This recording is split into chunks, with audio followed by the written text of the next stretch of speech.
بسم الله الرحمن الرحيم.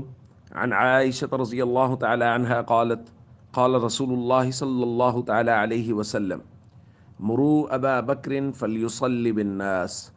الحدیث رواہ البخاری۔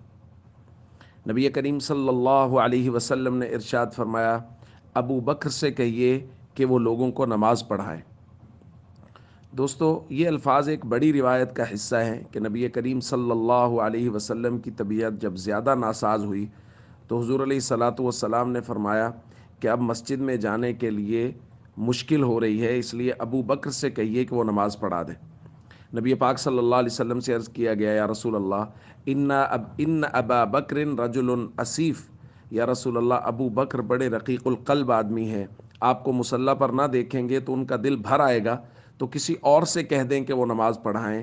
تو حضور علیہ الصلاۃ والسلام نے ارشاد فرمایا، لا ينبغي لقوم فیہم ابو بکر ان یؤمہم غیرہ، کسی قوم میں ابو بکر موجود ہوں تو ان کے علاوہ کوئی مصلی امامت پہ کھڑا ہو، یہ درست ہی نہیں ہے، یہ مناسب ہی نہیں ہے کہ ابو بکر کی موجودگی میں کوئی اور امامت کروائے۔ دوستو، کل کی روایت میں ہم نے پڑھا تھا کہ ایک خاتون حضور کے پاس آئی تھی اور حضور نے کہا تھا کہ اگر میں موجود نہ ہوں تو ابو بکر کے پاس آ جانا۔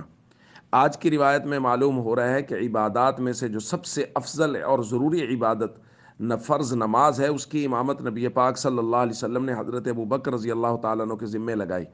اس کا مطلب یہ ہے کہ معاملات میں بھی حضور نے حضرت ابو بکر پر اعتماد کیا اور عبادات میں بھی حضور نے حضرت ابو بکر پر اعتماد کیا۔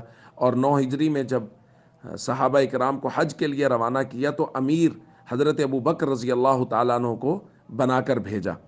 تو ہمیں اپنے عقائد وہ حضور علیہ الصلاۃ والسلام کے ان فرامین کی روشنی میں بنانے ہیں، حضور کے اس اعتماد کی روشنی میں بنانے ہیں کہ حضور نے اپنی زندگی میں ہی حضرت ابو بکر رضی اللہ تعالیٰ عنہ کے سپرد معاملات بھی اور عبادات کر دی تھی۔ اس لیے امت کا اجماعی عقیدہ ہے کہ حضور علیہ الصلاۃ والسلام کے بعد خلیفہ بلا فصل سیدنا صدیق اکبر رضی اللہ تعالیٰ عنہ ہیں۔ ہمیں قوالوں کی بات پر عقائد نہیں بنانے، بلکہ نبی پاک صلی اللہ علیہ وسلم کے فرامین کی روشنی میں بنانے۔ اور حضرت علی رضی اللہ تعالیٰ عنہ کا بھی یہی فیصلہ ہے، اور انہوں نے حضرت ابو بکر رضی اللہ تعالیٰ عنہ کے پیچھے نماز پڑھ کے امت کو یہ فیصلہ اور درس دے دیا ہے کہ حضور علیہ الصلاۃ والسلام کے بعد وہی شخص امت کا نگران اور ذمہ دار ہوگا جس پر حضور علیہ الصلاۃ والسلام نے اعتماد کر کے ان کو مصلی امامت دیا۔